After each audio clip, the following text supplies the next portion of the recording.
Alors, Eric, donc toi, alors, je ne sais pas s'il faut encore te présenter, mais bon, il y a peut-être des gens qui ne te connaissent pas. Tu es le fondateur d'Oasis Voyage. Voilà, Tu es donc un des pionniers, on peut dire, dans dans cette cette forme rubrique de des voyage. voyages initiatiques, des voyages sur des lieux sacrés, des voyages en conscience. Voilà, Ça j'ai fait un- créé Oasis, Oasis l'éveil au monde en 2007 pour justement proposer des voyages préparés à l'avance dans une exploration soit des spiritualités locales, soit une préparation d'itinéraires avec une sélection de lieux sur lesquels des intervenants occidentaux vont venir pour illustrer leur enseignement. Et ce que j'aime dire, c'est que en fait, le lieu va prendre plus de relief parce qu'il y a un intervenant et que l'intervenant qui a son savoir, sa compétence, ben, va être plus dans un contexte plus facile pour lui à le transmettre parce qu'on est sur ce lieu-là. Donc pour moi, je vois une synergie vraiment entre l'animation, l'accompagnement, l'inspiration et le lieu porteur, que ce soit en lieu construit par les humains, en lieu naturel ou en lieu aux origines inconnues. Ouais. Mais tu as quand même le senti de l'adéquation entre, par exemple, le Pérou et tel intervenant. Tu vas pas Voilà. envoyer n'importe qui en Égypte, etc. C'est toujours effectivement en discernement personnel pour sentir sur quelle terre va pouvoir aller l'intervenant. Ça c'est important puisque il y a des destinations qui sont par exemple plus géologiques comme le désert d'Atacama, voilà, où il n'y a pas d'histoire en tant que telle, mais il y a les volcans, il y a les salars, il y a les geysers, il y a les étoiles. Voilà, et c'est différent, par exemple, de l'Égypte avec des temples sacrés. C'est différent par exemple, l'Irlande ou l'Angleterre. C'est différent de Bali où il y a des spiritualités très fortes, très présentes, très dynamiques aujourd'hui.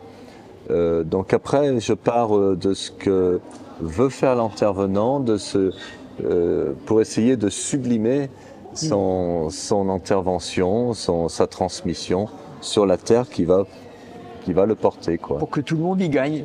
Que tout le monde y gagne, gagnant, gagnant, gagnant, comme je dis, 3 fois gagnant. 3 fois gagnant. Ouais. Ok. Et ça, donc, c'est une activité qui, 2007, donc, qui est bien rodée. Et puis arrive, il y a 3 ans, le Voilà, le fameux Covid. Covid. on dit. Oui. C'est curieux parce que cette année a été, ces périodes covidiennes, on va dire, ont été assez porteuses parce que déjà j'ai pu faire plein de choses que j'ai pas le temps avant de faire au niveau de l'agence, au niveau des organisations, des fondamentaux. Notamment, j'ai refondu tout le site internet, mais surtout j'ai eu l'occasion d'écrire. J'avais envie de transmettre pour les gens qui n'ont pas forcément les possibilités de voyager. Et c'est vrai que moi, j'ai ce bonheur d'avoir trouvé une manière de sillonner la planète et de m'émerveiller des spiritualités du monde. Et je rencontre des gens qui me disent je peux pas, soit parce que j'ai pas les moyens, j'ai pas le temps, ou j'ai des enfants à charge, ou voilà. Et du coup, j'ai voulu leur transmettre un petit peu ce que j'avais expérimenté moi-même. Donc j'ai fait un premier roman qui a très bien marché, un deuxième roman. Roman initiatique. Voilà, roman initiatique où mon personnage fait le tour du monde et il va rencontrer des chamans au Pérou, des maîtres tibétains, des guérisseurs à Bali, voilà, des maîtres spirituels en Polynésie par exemple. Et il fait tout un parcours de guérison et qui est assez autobiographique. Et à côté de ça, j'ai sorti un oracle là, en novembre, l'oracle des lieux sacrés du monde, où quand on tire une carte, eh bien, dans le livret, on va avoir la lecture du rite relié à ce lieu. Et je propose un petit rituel pratique très simple à faire chez soi, qui vont nous relier, par exemple, au lever du soleil au Machu Picchu, à la pyramide de Khéops, au Rocher d'Or en Birmanie. C'est ma façon à moi d'amener le voyage initiatique à domicile et de le rendre accessible. Oui, mais c'est important que tu le dises parce que quand je l'ai regardé, puisque tu me l'as envoyé, ton jeu, j'ai tout de suite vu c'était pas un simple tirage de cartes, quoi, comme certains tirent des cartes comme ça, puis ils voient une phrase, un message, puis bon. Là, il y a une mise en pratique à faire, il y a quelque chose qui implique le lecteur à participer à quelque chose de l'ordre du rite. Et ouais, j'ai trouvé ça judicieux. Ouais. Je m'y suis pris pour que quand on tire une carte, il y a un texte de présentation qui permette de nourrir notre imaginaire, de se connecter au lieu. Et après, un petit rituel qui est en lien avec le lieu. Par exemple, au Machu Picchu, on y va au lever du soleil pour faire la purification solaire en cas. C'est-à-dire on attend les premiers rayons du soleil qui vont parcourir tout notre être de chakra en chakra.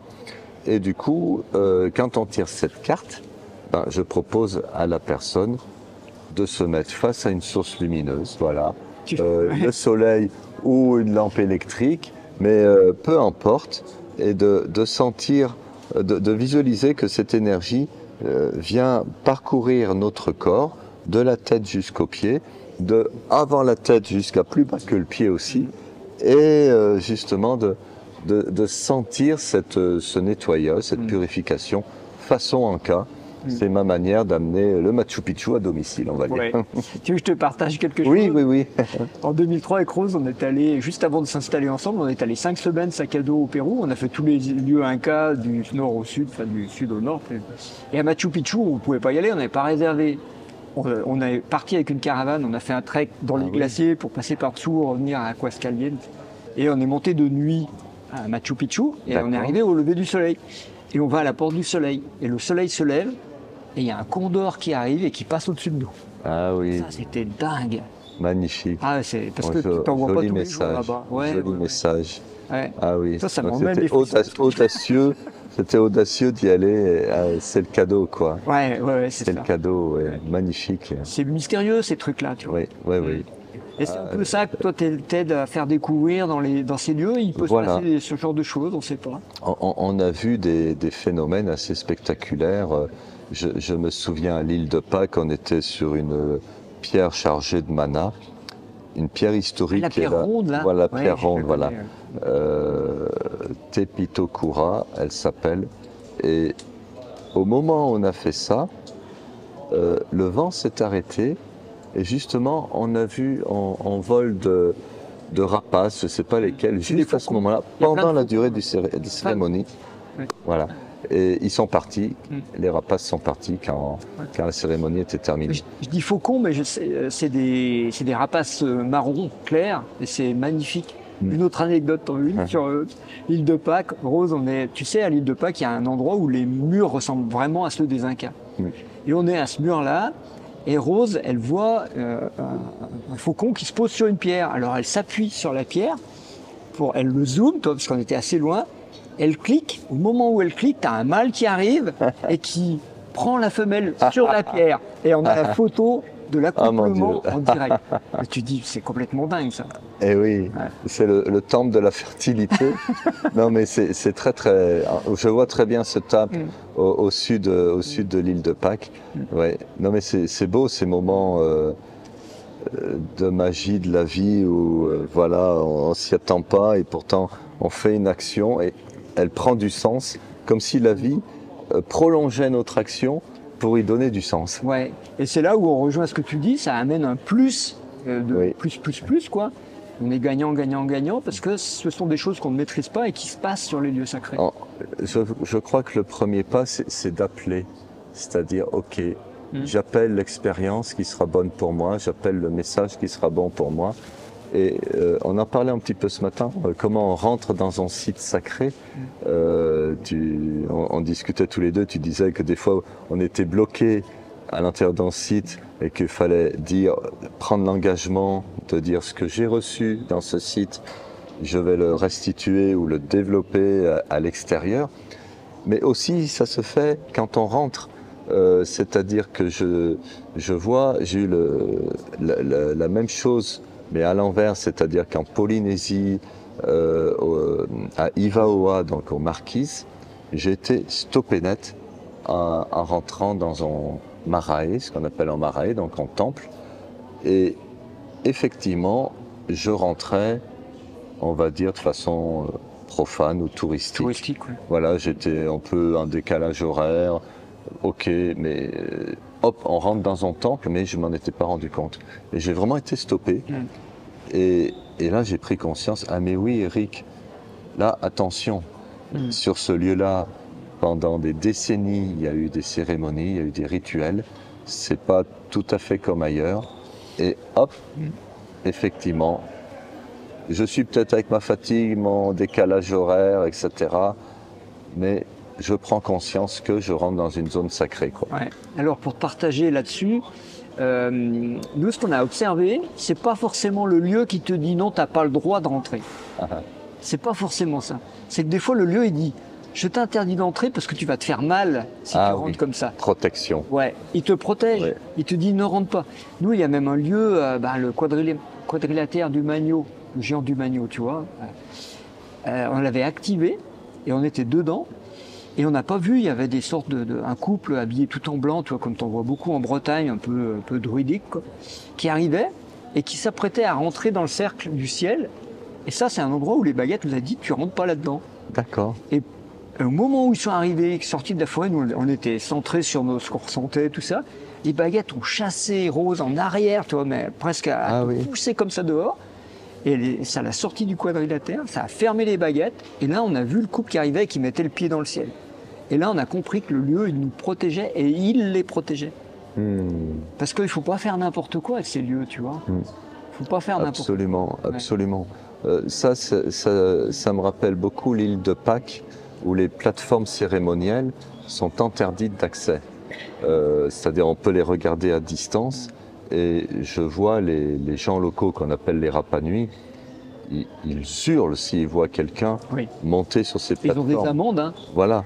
Les coincent à l'aéroport. Oui. Et maintenant, ils ont mis des cordes et je trouve que c'est bien parce qu'on se tient à distance, ce qui n'empêche pas, justement, dans ce respect du lieu, de ressentir le lieu. Il y a une distance. De toute manière, le point énergétique, il n'est pas sur les pierres. Bien sûr, oui. C'est tout là-bas. Nous, quand on y allait, ce qu'on a vu, c'est que tout était dans le regard. Tu sais, les regards en coquillage des Moai, là. C'est ça, le pouvoir, le mana qui émanait était tout dans le regard. La plupart n'ont plus ces trucs-là. Et il y en a un, tu vois, tu te rappelles, celui-là va avec tes baguettes devant, tu vas voir ce que ça fait.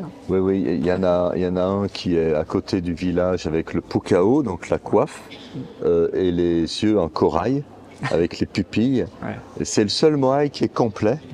Et j'ai vécu une drôle d'expérience devant ce moai-là, parce que quand j'y suis allé, pour moi, l'île de Pâques, c'était quelque chose d'énorme. Et enfin, j'arrive à l'île de Pâques et je me suis mis devant ce moai et j'ai vu tout un processus se dérouler à l'intérieur de moi. D'abord, j'étais dans la tête. Ah, mais comment ils ont fait pour le hisser? Il doit peser sacrément lourd, etc. Et comment ça tient, ses yeux de corail sur son visage, etc. Et puis, tout ça, ça durait peut-être 5-10 minutes. Et puis après, je me suis trouvé dans une notion de ressenti, c'est-à-dire, je sens la pierre sur laquelle je suis assise, je sens le soleil sur ma peau, je sens ce vent qu'il y a, puisque c'est une île toujours ventée. Je suis rentré dans quelque chose de sensuel, et ça a duré quelques minutes, et après, j'ai eu l'impression d'atteindre un état, de mystère. C'est-à-dire que je me suis relié à un espace où je n'ai plus de réponse. Je suis devant presque, je ne sais même plus qui je suis moi-même. Et je trouve que cette manière-là de se laisser habiter par le mystère, c'est vraiment ma façon à moi de voyager. C'est-à-dire qu'on ne vient pas amener des histoires ou des interprétations ou des suppositions. On se met devant le lieu ou la statue ou quoi que ce soit, le lieu qui nous inspire, et on se laisse traverser, quoi. Et on ressent les choses. Et là, moi, j'ai eu de très très belles expériences de fusion. Je sais que au bout d'une semaine à l'île de Pâques, je prenais l'avion pour le vol retour l'après-midi. Je me sentais, j'ai eu une expérience de grande dilatation, je dirais. Je sentais que j'étais en communion avec cette île, que mon corps se détendait, mais au-delà de ce que j'avais connu jusqu'à présent, quelque chose qui me traversait. Ça a été en des grands moments pour moi qui s'est vécu là, quoi. Donc finalement, de faire des successions de lieux, surtout dans un voyage, puisque tous les jours on va sur des lieux différents, et c'est comme si ça fait un forage à l'intérieur de nous. Il y a quelque chose. Voilà, au début, on est un peu excité parce que voilà, on arrive sur le lieu, voilà, on a attendu ce moment-là depuis des fois des mois, et puis après cette excitation en général, elle part, et on rentre dans quelque chose de plus profond. C'est l'avantage du voyage, parce que quand on reste une semaine, voire deux, dans une contrée, eh ben, on se permet aussi de donner au site de cette contrée, ben, comme si on était une boîte aux lettres dans laquelle on allait recevoir des messages. Tout à fait. Et puisque dans un voyage, ben voilà, il y a les temps où on mange, il y a les temps où on dort, et on se connecte, voilà, la nuit. Et du coup, ben, on est forcé un peu de lâcher prise. Et puis, dans un groupe, il y a toujours quelqu'un qui va nous dire quelque chose d'inattendu, qui va donner du sens. Et c'est ce que je trouve beau dans le voyage en groupe, ouais. C'est que il y a les lieux qui portent, il y a l'intervenant qui stimule, mais il y a aussi le groupe qui porte. Et ça fait vraiment de très belles expériences, quoi. Alors, on pourrait peut-être échanger un petit secret, puisque personne ne nous voit. Entre nous. Donc, moi et Rose, on va participer à un voyage avec toi. Voilà. En Irlande. Oui. Été 2023. C'est L'Irlande, qu'on dit toujours celtique, mais en fait, les mégalithes, c'est avant les Celtes. Il faut juste rappeler que c'est le néolithique et que le néolithique, c'est bien avant les Celtes. Que les Celtes ont utilisé ces lieux, mais que c'est bien mystérieux, tous ces trucs. Et que donc, on va aller en Irlande. Toi, tu organises déjà l'Irlande depuis pas mal d'années, toi. Oui. Alors, je l'ai organisé avant même d'y aller personnellement. J'y suis allé il y a seulement 3 ans. Et alors, c'est très curieux parce que cette terre-là propose des lieux vraiment différents les uns des autres. Je m'attendais à toujours un petit peu des pierres, etc. Mais il y a des falaises qui sont assez énergétiques. Il y a des forts, le fort du Han, là. Celui qui est au bord de la falaise. Voilà. Moi, j'adore. J'ai hâte d'y aller parce que tu vois, je me dis ça, c'est un truc qui existe nulle part ailleurs. Oui. Et ça n'a aucun sens de construire un fort adossé à une falaise. Oui, voilà. Et tu dis donc qu'il y a une fonction énergétique spéciale et on ne l'a pas trouvée parce que j'ai potassé un petit peu, tu vois. Il n'y a personne qui propose et ils disent c'est un fort. Bon. Oui, parce que pour que les gens comprennent, en fait, on a une falaise et puis on a un fort qui est en demi-cercle. Adossé à la falaise. C'est-à-dire que si tu es là, tu es coincé, tu peux pas sauter dans le vide. Voilà, c'est assez surprenant. Et tu vois, Gilles, moi, ça me plaît qu'on ne sache pas trop, parce que ça nous évite de nourrir une notion de mental. Et tu vas y aller avec les baguettes et tout, puis je suis sûr que vous allez être amené à des endroits. Oui, nous, ça nous fait toujours ça. Voilà, et ça va le faire. Et puis il y a d'autres lieux, notamment la chaussée des géants, qui est un phénomène géologique assez particulier, avec des pierres de forme octogonale pour la plupart, qui sont imbriquées les unes dans les autres. Et il y a beaucoup de légendes là-dessus. Alors là, pour la cause, il y a beaucoup d'histoires. Et je trouve ce lieu-là qui est donc sur la mer, quoi, puisque les pierres rentrent à l'intérieur de l'eau, quoi. Et en plus, c'est un lieu très très grand, il doit faire peut-être 500, 600 mètres. Il y a quand même quelque chose qui est étonnant sur ces pierres octogonales qui sont imbriquées les unes dans les autres. Tu as peut-être des réponses là-dessus? Ah non, pas du tout, non, comme tu dis, moi j'y vais comme ça. Fabrication géologique, mais même si c'est géologique, il y a une énergie derrière. Est-ce que c'était utilisé par l'homme? Oui, non, ça nous le dira. Est-ce que c'est utilisable par l'homme? Oui, non, ça nous le dira. Tu vois, nous on y va simplement comme ça. On prend ce qu'il y a à prendre, on prend ce qu'on nous donne, on redonne ce qu'il faut rendre. Tu vois, c'est une démarche comme ça que... Ça va être une belle expérience que tu vas nous proposer. En plus, les dolmens, les immenses dolmens, les dolmens de Poulnabrone. Les cromlechs aussi. Les cromlechs, les cercles de pierre. C'est étonnant de voir la diversité des sites, que ce soit des sites naturels ou des sites de mégalithes ou des sites construits par les humains comme les forts. Je trouve que c'est très chouette. J'aime beaucoup cette destination. En plus, les Irlandais sont des gens très sympas. Et il y a un côté, on va dire, simple et chaleureux que j'aime beaucoup chez les Irlandais. Ça ouvre le cœur, quoi. Il y a un truc qui est fascinant, je suppose que c'est un peu ce qui te fascine aussi, c'est que si on analyse ces constructions qui ont des milliers d'années, avec les moyens techniques déjà qu'on a, on est bluffé, on dit c'est pas possible, selon ce qu'on estime que ces gens connaissaient. Mais si on les analyse en termes spirituels, on est carrément plus que bluffé, parce que tous ces systèmes ont des fonctions spirituelles, énergétiques, spirituelles, et ils dépensaient une énergie colossale pour ça. Alors qu'on dit non, mais c'était le tombeau d'un roi, parce que nous on imagine comme maintenant, tu vois. C'est ça. Et on est incapable de se mettre dans la peau d'un humain d'il y a 3-4 000 ans. Moi c'est ça qui me fascine, tu vois. Qu'on est incapable de comprendre ça, alors qu'on est soi-disant plus évolué. Qu'est-ce que t'en penses, toi?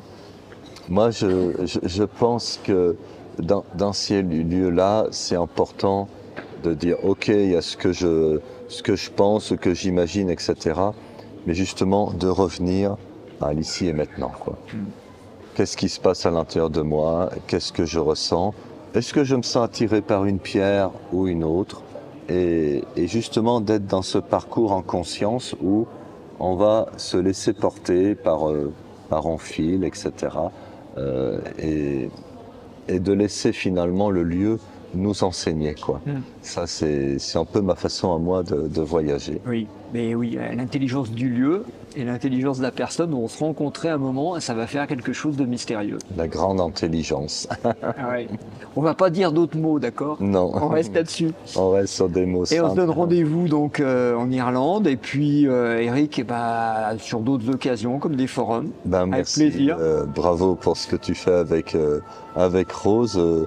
Je suis émerveillé de la, comment dire, de l'organisation que vous avez, parce que vous êtes, je trouve que tous les deux, vous avez le cerveau droit et le cerveau gauche qui fonctionnent bien, parce qu'il faut du cerveau gauche pour organiser ce forum. Je vois la quantité de livres que vous avez écrits, les DVD que vous avez faits, et du coup, c'est bien parce que vous avez cette inspiration, cette connexion. Ça, c'est une excellente chose, mais la deuxième excellente chose, c'est que vous savez la transmettre. Et je trouve que vous êtes des gens rares parce que vous avez les deux. Donc pour moi, c'est une joie de me mettre à votre service et je vais faire vraiment de mon mieux pour que ce voyage soit vraiment le plus beau possible. C'était une interview d'Éric Grange qui termine par l'éloge de Gilles et de Rose. C'est comme ça. Ça s'est passé comme ça. Je vais dire merci et puis on vous dit à bientôt sur les interviews du forum, les prochains forums, les prochains films d'intervenants et tout de bon, comme ils disent en Suisse, hein, parce que même la Suisse est sacrée. Allez, on termine sur cette blague. Au revoir. Au revoir.